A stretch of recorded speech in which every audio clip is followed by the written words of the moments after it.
کہ پیغمبر مصطفیٰ صلی اللہ علیہ وسلم کی احادیث اور قرآنی آیات کی روشنی میں اس امت پر اس ذمہ داری کو نہ نبھانے کی وجہ سے جو وعیدات ہیں، آج ہم ان وعیدوں کا آنکھوں سے مشاہدہ کر رہے ہیں۔ مشکلات میں پھنسی ہے امت، قومیں تکلیفوں کے اندر ہیں، مختلف قسم کے ان پر آزمائشیں آ چکی ہیں۔ ہمارے ملک میں مہنگائی کا طوفان ہے، رو رہے ہیں، بلک رہے ہیں۔ کبھی ہم نے سوچا کہ یہ چیز اور یہ حالات جن کا ہم مشاہدہ کر رہے ہیں اور ان حالات کا ذمہ دار کسی فرد کو ہم ٹھہرا دیتے ہیں، تو کہیں ہم اپنے اعمال کی طرف بھی نظر دوڑاتے ہیں کہ کہیں ہماری بداعمالیاں تو ایسی نہیں کہ جن بداعمالیوں کی وجہ سے آج امت ان حالات کی طرف لپک رہی ہے۔ آج ہم آنکھوں سے آنسو بہا رہے ہیں، رو رہے ہیں، مشقت میں ہیں، معاش کی تنگی ہے، رزق کی تنگی ہے، حالات موافق نہیں ہیں۔ اللہ کے نبی صلی اللہ علیہ وسلم نے ہمیں ایک ذمہ داری کی طرف متوجہ فرمایا اور پھر اس ذمہ داری کو ادا نہ کرنے پہ وعید کا ارشاد فرمائی، اگر تم وہ ذمہ داری نہیں کرو گے اللہ تعالیٰ تم پر عذاب کو مسلط کر دیں گے۔ شکل عذاب کی نہیں بتلائی کہ یہ عذاب مسلط ہوگا، بلکہ اس ذمہ داری کو پورا نہ کرنے کی وجہ سے ایک عمومی عذاب کی بات اللہ کے نبی نے ارشاد فرمائی۔ وہ عذاب کسی بھی شکل میں ہو سکتا ہے، جن حالات سے ہم دوچار ہیں وہ عذاب اس شکل میں بھی ہو سکتا ہے۔ ذمہ داری کیا ہے اس امت کی؟ اللہ کے نبی نے قسم اٹھا کر یہ بات ارشاد فرمائی۔ رسول اللہ کو قسم اٹھانے کی ضرورت نہیں تھی، یہ کہا کہ اس ذات کی قسم اٹھا کر اے امت کے ایمان والوں تمہیں میں نبی بتا رہا ہوں، اسلام والوں تمہیں میں نبی بتا رہا ہوں، اس ذات کی قسم جس کے قبضہ قدرت میں مجھ محمد کی جان ہے، جس کے قبضہ قدرت میں مجھ محمد کی جان میں، اس ذات کی قسم اٹھا کر تمہیں کہہ رہا ہوں تم نے یہ کام کرنا ہے، کرنا ہے تم نے یہ کام، اور ہر بار کرنا ہے، اور تاکید سے ارشاد فرمایا کرنا ہے، ایک بار نہیں کئی مواقع پہ ارشاد فرمایا کرنا ہے۔ قسم اٹھا کر کہا۔ آج ہمیں کوئی قسم اٹھا کر بات کہہ دے نا، کوئی فاسق فاجر آدمی بھی قسم اٹھا لے، لوگ اس کی بات پر بھی کسی نہ کسی حد تک یقین کر لیتے ہیں۔ یہ قسم وہ اٹھا رہے ہیں جو اصدق القائلین ہیں، امت میں مخلوق میں ان سے سچا تو کوئی ہو ہی نہیں سکتا۔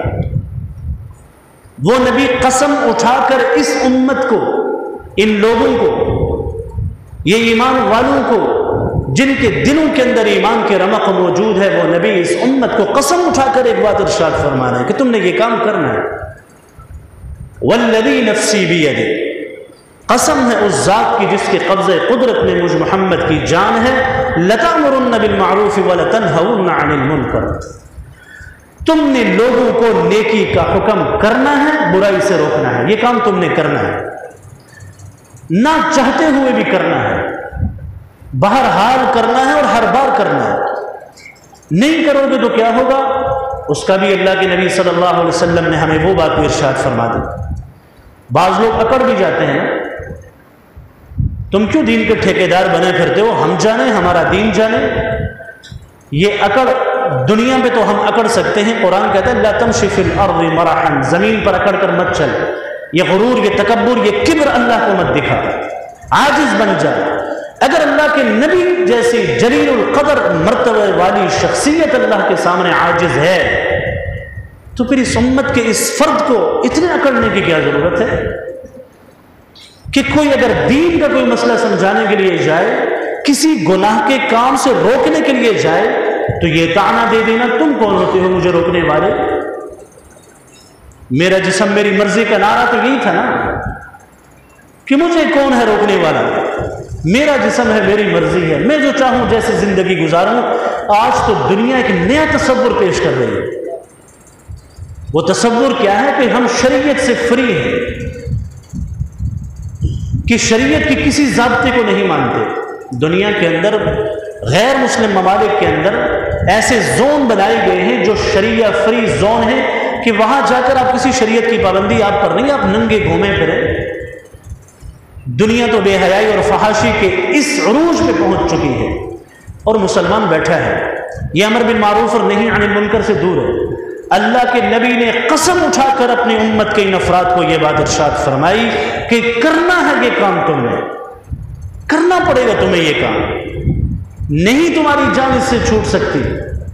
اگر کوئی تمہیں خیر کی طرف بلاتا ہے، آؤ نماز پڑھیں، آؤ ذکر کریں، آؤ حج کے لیے چلیں، آؤ روزہ رکھیں، کیوں کسی کی غیبت کرتے ہو؟ نہ غیبت کرو، اچھے جذبات اپنے اندر پیدا کریں، حسد کو، یہ اچھائیاں، برے کاموں سے روکنے کی اگر کوئی ترغیب دے یا اچھے کاموں کے کرنے کی اگر کوئی ترغیب دے، یہ ترغیب ہر ایک نے دینی ہے، جان نہیں چھوٹتی اس سے۔ اللہ کا قرآن کہتا ہے وَلْتَكُن مِّنكُمْ أُمَّةٌ يَدْعُونَ إِلَى الْخَيْرِ، ایک امت، ایک جماعت تم میں سے ایسی ہونی ہے جس نے لوگوں کو خیر کی طرف، دین کی طرف بلانا ہے، اور کیا کرنا ہے؟ یأمرون بالمعروف وینہون عن المنکر، اس نے لوگوں کو امر بالمعروف کرنا ہے، منکرات سے روکنا ہے، نیکی کے کام کا حکم کرنا ہے، منکرات سے روکنا ہے۔ چھوڑ دیجئے اپنے برابر کے لوگوں کو، محلے کو، باہر کے معاشرے کو، اپنے گھر کے اندر آ جائیے۔ آ جاتے ہیں، اپنے گھر کے ماحول کو دیکھتے ہیں نا کہ اولاد کہاں ہے، ماں باپ کہاں پہ کھڑے ہیں، اولاد کہاں پہ کھڑی ہے، وہ جوا کھیلے، وہ تاش کھیلے، وہ نمازوں کی لاپرواہی کرے، وہ بے دین ہو جائے، وہ بے فکر ہو جائے، والدین کو کیوں اس کی فکر نہیں ہے؟ یہ امر بالمعروف سب سے پہلے تو مجھے اپنے گھر میں متوجہ کرتا ہے، میرے گھر میں میری اولاد نیکی کے کام میں رہے، برائی سے اپنے آپ کو بچا کر رہے۔ میں بے حیثیت والد کتنی نگرانی کر رہا ہوں، میں مسئول ہوں، مجھ سے پوچھا جائے گا اپنی اولاد کی تربیت سے متعلق کتنی تم نے تربیت کی اولاد کی۔ ہم برابر میں تو بعد میں جاتے ہیں، ماحول معاشرے میں آواز تو بعد میں لگاتے ہیں، پہلے اپنے گھر کے اندر امر بالمعروف اور نہی عن المنکر کی فضا کو دیکھیں کہ قائم ہے یا نہیں۔ یہ بچے کی زندگی کیسے گزر رہی ہے؟ کہیں یہ بے دین اور ملحد ہو کر میرے لیے بدنما دبا نہ بن جائے۔ اس بات کی فکر تو ہے کہ باہر کے کسی ماحول میں جا کر کسی ایسی سرگرمی میں، منفی سرگرمی میں ملوث ہو کر کہیں اس کی زندگی جیل کی نظر نہ ہو جائے۔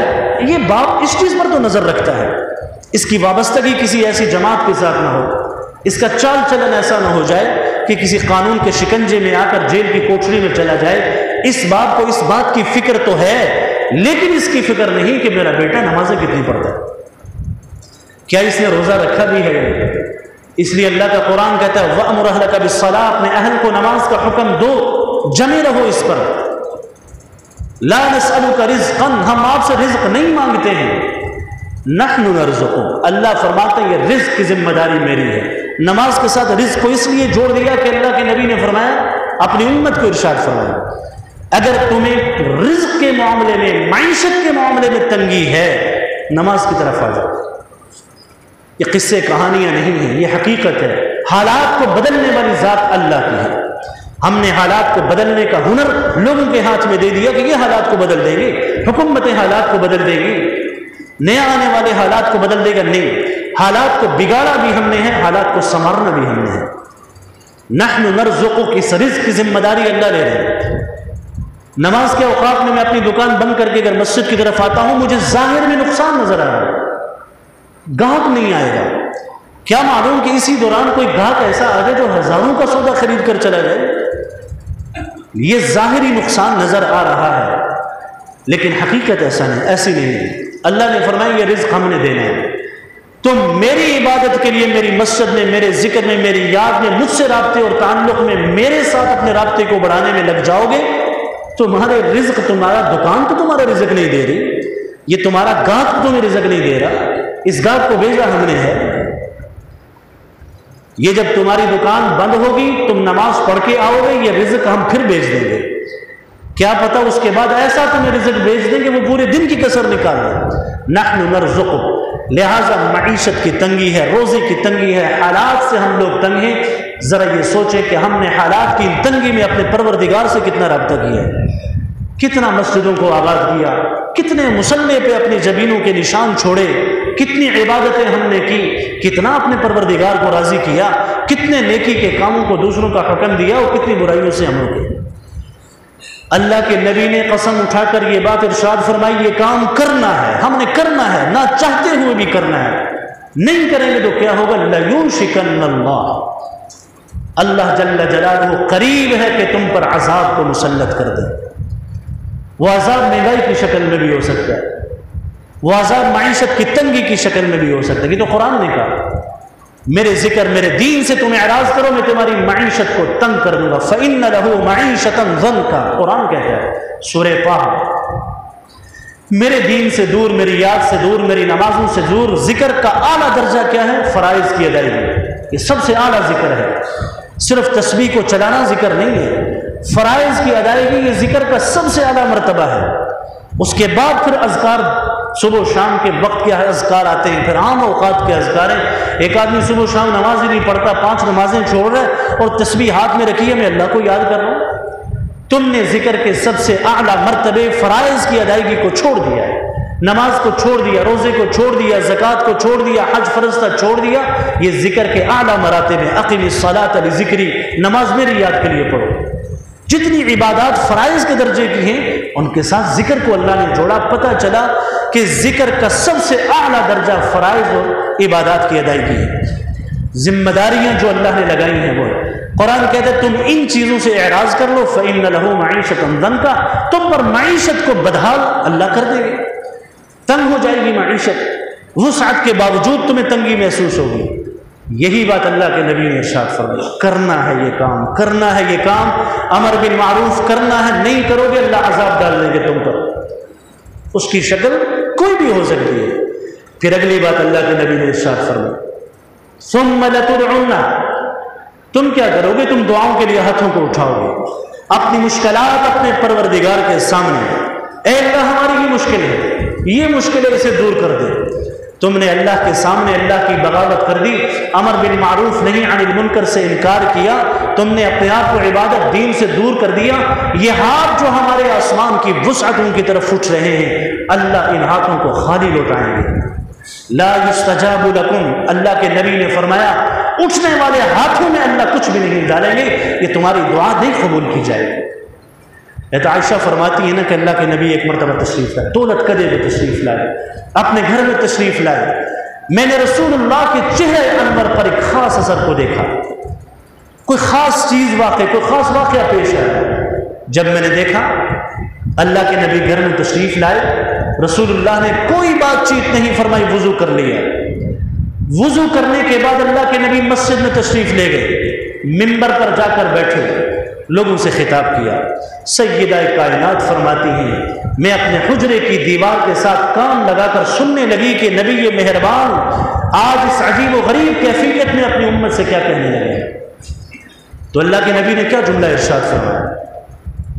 یہ بات ارشاد فرمائی، حضرت عائشہ فرماتی ہیں اللہ کے نبی نے فرمایا اے میری امت کے لوگوں، امر بالمعروف اور نہی عن المنکر کرو، نیکی کے کام کا لوگوں کو حکم دو، برائی کے کاموں سے لوگوں کو روکو۔ کیا مطلب؟ پہلے خود رکیں گے تو لوگوں کو روکیں گے نا، خود بھی رکنا ہے تب جا کر لوگوں کو روکنے کا جذبہ پیدا ہوگا۔ اللہ کے نبی نے فرمایا اگر تم ایسا نہیں کرو گے، مبادا اس وقت سے پہلے یہ کام کرو کہ مبادا کہ وہ وقت آ جائے تم اپنے ہاتھوں کو اللہ سے مانگنے کے لیے اٹھاؤ، اللہ تمہاری دعاؤں کو قبول نہ فرمائیں، تم اپنی حاجتیں اللہ کے سامنے پوری کرو، مانگو اور اللہ تمہاری حاجتوں کو پورا نہ کرے، اور تم دشمن کے خلاف اللہ سے مدد مانگو گے اگر تم نے امر بالمعروف اور نہی عن المنکر میں کوتاہی کی۔ اللہ کے نبی نے فرمایا اللہ تمہیں دشمن کے مقابلے میں بھی تمہاری کوئی مدد نہیں کرے گا اس وقت کے آنے سے پہلے۔ آج ہم شرم محسوس کرتے کیسے کسی کو برائی سے روکیں، کیسے کسی کو خیر کی طرف لائیں، شرم شرم شرم، اس شرما شرمی میں انسان دنیا سے چلا جاتا ہے۔ رسول اللہ صلی اللہ علیہ وسلم کی زندگی کو تو دیکھیے نا، مکہ کی زندگی کا 13 سال کا وہ ماحول قربانیوں سے بھرا ہوا ہے، قربانیوں سے بھرا ہے۔ رسول اللہ صلی اللہ علیہ وسلم کی ذات کو تکالیف، خاندان کو تکالیف، صحابہ کی مقدس جماعت تکالیف کے سمندر میں ڈوبی ہے، پیغمبر مصطفیٰ امر بالمعروف اور نہی عن المنکر کو نہیں چھوڑے،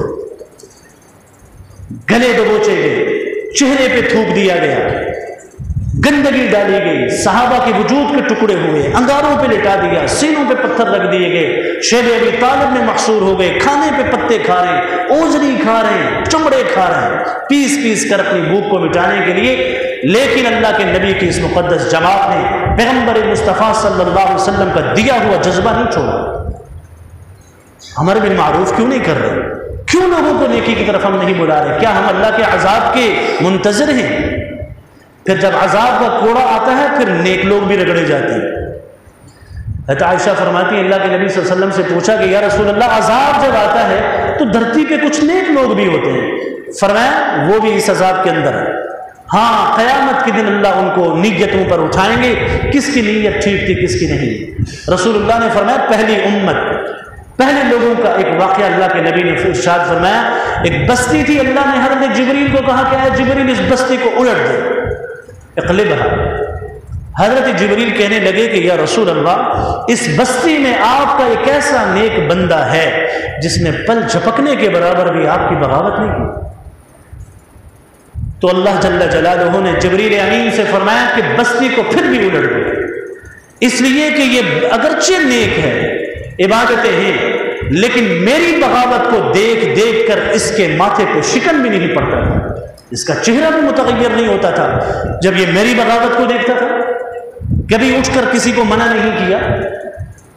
اس لیے امر بالمعروف اور نہی عن المنکر۔ حضرت ابو سعید کہتے ہیں اللہ کے نبی صلی اللہ علیہ وسلم نے فرمایا یا ابا سعید، اے ابو سعید، رسول اللہ صلی اللہ علیہ وسلم نے فرمایا ابو سعید اگر تمہارے اندر یہ جذبہ ہے کیا کہ اگر کوئی یہ کہے کہ رضیت باللہ ربا وبالاسلام دینا وبمحمد نبیا، کہ اگر کوئی یہ کہتا ہے میں اللہ کو پروردگار ماننے پہ راضی ہوں، اسلام کو اپنا مذہب ماننے پہ راضی ہوں، نبی کو محمد رسول اللہ صلی اللہ علیہ وسلم کو نبی ماننے پہ راضی ہوں، اے ابو سعید اللہ نے ایسے شخص کے لیے جنت کو واجب کر دیا۔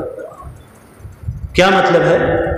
یہ صرف زبان سے نہیں کہنا رضیت باللہ ربا، یہ عمل کے اعتبار سے بھی دکھانا ہے کہ ہاں ہم نے اللہ کو رب مانا ہے، نبی مہربان کو آخری نبی اور رسول ہم نے تسلیم کیا ہے، تب جا کر اللہ کے نبی نے فرمایا وجبت لہ الجنہ۔ حضرت ابو سعید فعجب لها ابو سعید، حضرت ابو سعید اللہ کے نبی کے اس جملے سے اتنے خوش ہوئے، کہا اعیدها علی یا رسول اللہ، اگر واقعتاً ایسا ہے تو دوبارہ یہ الفاظ دہرائیے۔ اللہ کے نبی نے دہرا دیے الفاظ، ففعل، رسول اللہ نے ان الفاظ کو دہرایا۔ اور ایک اور بات اللہ کے نبی نے ارشاد فرمایا، ثم قال، اللہ کے نبی صلی اللہ علیہ وسلم نے فرمایا وَأُخْرَى، ایک اور بات بھی ہے ابو سعید، ایک اور بات بھی ہے، وہ بات یہ ہے، یعنی ایک اور عمل بھی ہے، وہ عمل یہ ہے اگر کوئی آدمی وہ عمل کر لیتا ہے اللہ تعالیٰ جنت میں اس کو 100 درجات بلند کر دیں گے، اور 1 درجے کا فاصلہ آسمان اور زمین کے فاصلے کے درمیان ہے۔ جتنا یہ آسمان اور زمین کی وسعت ہے اللہ اتنے وسعت والے 100 درجے اس انسان کو عطا فرمائے۔ حضرت ابو سعید نے کہا کہ یا رسول اللہ وہ کیا ہے؟ فرمایا الجہاد فی سبیل اللہ، الجہاد فی سبیل اللہ، 3 مرتبہ ارشاد فرمایا۔ اللہ کے راستے میں جہاد کرنا اتنا بڑھیا عمل ہے دین کی سربلندی کے لیے۔ جہاد دین کی سربلندی کے لیے ہوتا ہے، وطن ملت کے حصول کے لیے نہیں ہوتا، اللہ کی رضا کے لیے ہوتا ہے۔ اللہ کی رضا اگر مقصود ہے اور اس اللہ کی رضا میں وطن آتا ہے، زمین آتی ہے، خطہ آتا ہے، جہاد ہے۔ لیکن اگر اللہ کی رضا نہ ہو، دین کے لیے راستے